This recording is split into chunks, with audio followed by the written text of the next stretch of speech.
Hey there friends, it's Carly. Welcome back to my channel, or hello if you're new here, and welcome to today's video where we are talking all about my March mental health challenge. So if you are keen to hear all about life reset, goals, and just all things good vibes, then grab yourself a cuppa and let's get into the video.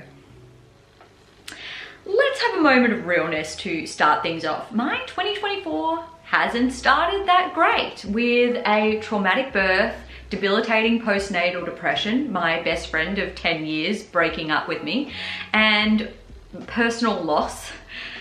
Things have been a little bit more hectic than I bargained for. Now, normally it would be very easy to get down in the dumps, wallow, and just say, life is tough, life is crap, I give up, things are bad, but I'm not wired like that. I'm a very competitive person by nature, and I have decided that I'm going to live my best life regardless. So to kind of help with that journey, transition, whatever you want to call it, I have decided that each month this year I'm going to create a little challenge, and I'm going to set myself 3 goals where I can kind of complete daily habits, routines, rituals that are just going to be comforting, uplifting, nurturing, and help me to level up as a person, a mother, a Christian, whatever, a wife, all of these different things. So March was the first month that I started this sort of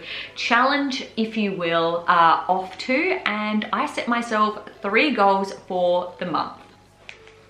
Because I've been dealing with postnatal depression pretty heavily at the start of the year, I've been putting a lot of strategies in place to help combat that, and I feel like I've been making a lot of leaps and bounds and a lot of personal growth, and I decided on the theme of mental health for the month of March. And my first goal that was in line with that was daily self-education or self-improvement, either via listening to motivational podcasts, YouTube videos, reading different books kind of relating to this theme. And I feel like this goal was probably the one that by the end of the month I've been the most excited about. It's something a little bit different for me to incorporate as like a daily habit, being able to focus on my learning and growth. As a high school English teacher, I love learning new things, and I did really find listening to / watching YouTube videos by the end of the month was kind of the main avenue by which I was kind of doing this daily self-development and self-improvement. One of the people that I really got into was Tam Core. She has 2 channels, her main channel, which has a lot of self-improvement, self-education type videos, and then also a vlog channel as well. So I was watching a lot of her content.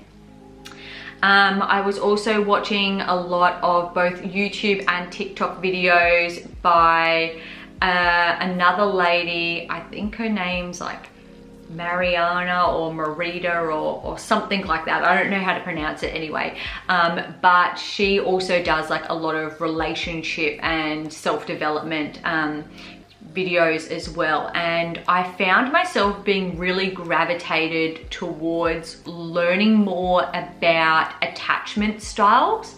And through watching these videos, it's quite glaringly obvious to me that I have an anxious attachment style. I'm not exactly sure what has happened in my childhood or growing up to trigger me to be anxiously attached, but all of the features of anxious attachment I can like directly relate to myself, and being more aware of this anxious attachment has enabled me to have so much more self-awareness as to why I react and behave the way that I do, both in relationships and just in my life in general. So that's been really interesting, learning a lot more about, and I've also been focusing on tips and strategies of how I can go from being anxiously attached to being more secure in my attachment. One of the books that was recommended, I think by both of them, was this book called Attached, which I have put on my Amazon wish list and I will probably end up getting so that I can continue my learning and growth journey in relation to becoming more secure in my attachment style. I've also done some reading and personal development in terms of like this lucky girl syndrome and ideas about law of attraction, law of assumption, how to be a high value woman. That's been something that's been very interesting and intriguing to me. What is a high value woman?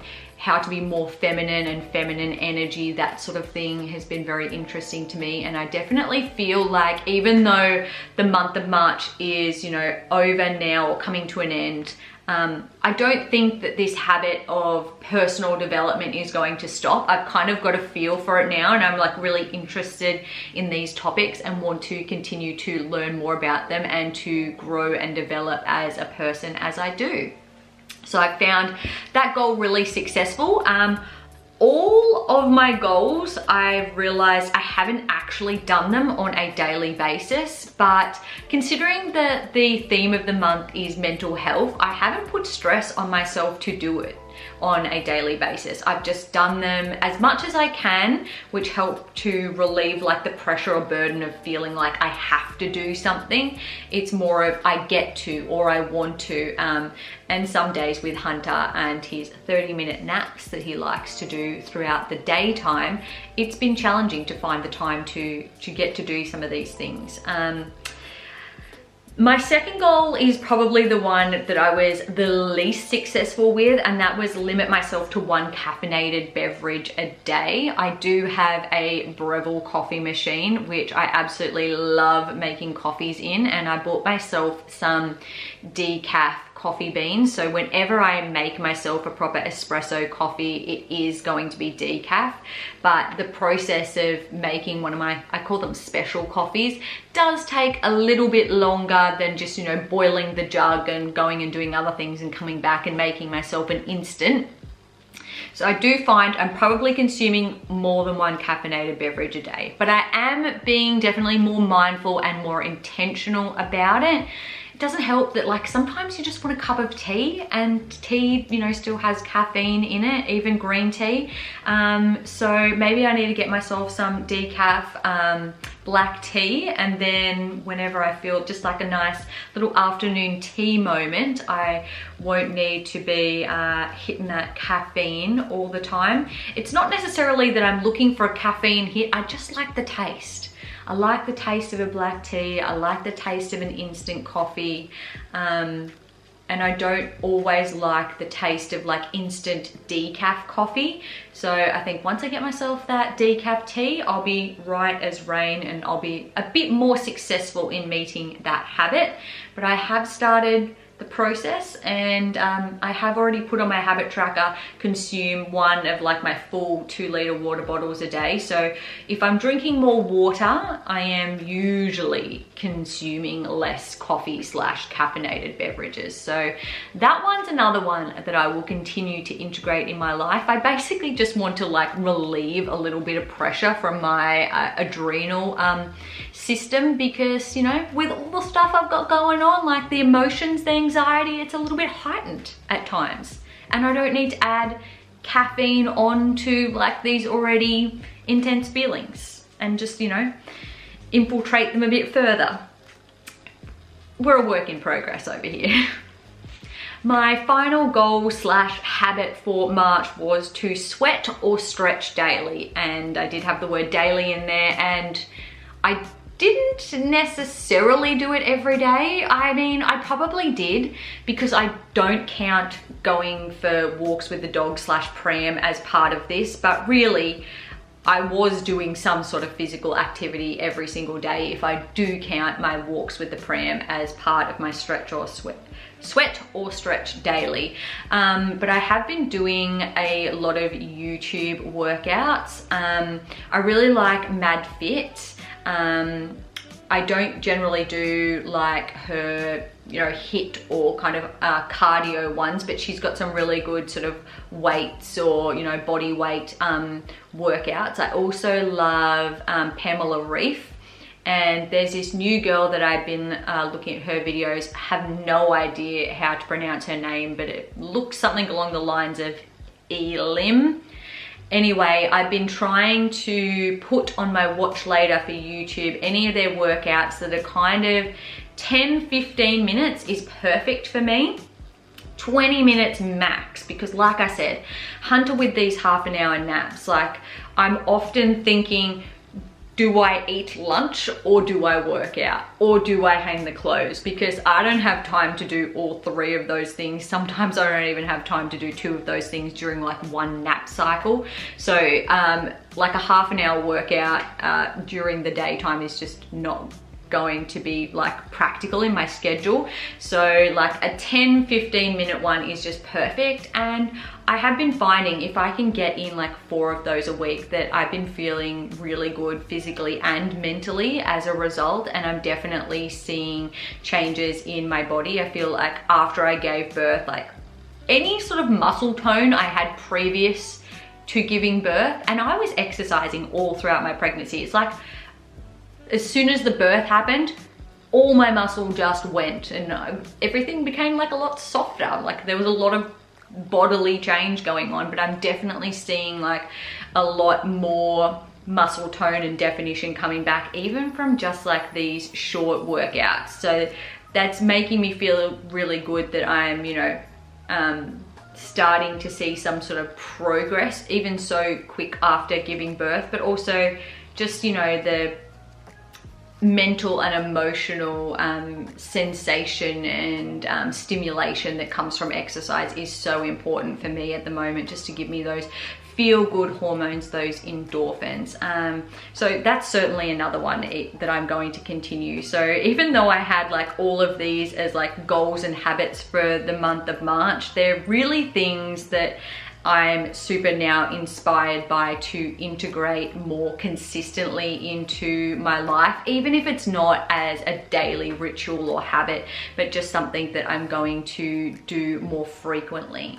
But I definitely feel that through dedicating, you know, the month of March to my mental health and towards these goals, it's really helped me feel like I have something for myself in the day and something to look forward to in the day. Things can be quite monotonous as a new mum, and with like these sleep-wake cycles and these short naps, it feels like I'm just doing, you know, changing, feeding, playing, sleeping, rinse and repeat over and over again. But just having these moments throughout the day where I get to fill my cup and work on some of my goals and for myself has been really great to help keep, I guess, some of my sanity and keep an element of my identity alive as well.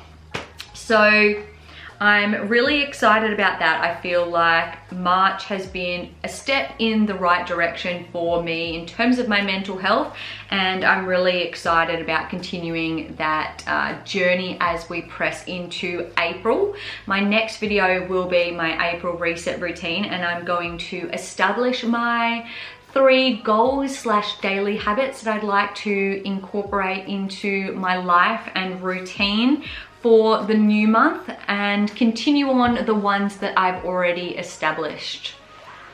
I would love to have you guys sort of join me on this journey and create a theme and goals for your month ahead. If you have been following along and set yourself some March goals, make sure you list those in the comments below, or just tell me about how your month has been and what are some habits or routines you'd like to incorporate into your next month. If you like this video, make sure to give it a thumbs up and don't forget to subscribe down below. I put out new videos every single week. With that being said, I hope you all have a fantastic rest of your week, and I'll see you all in my next video. Bye guys.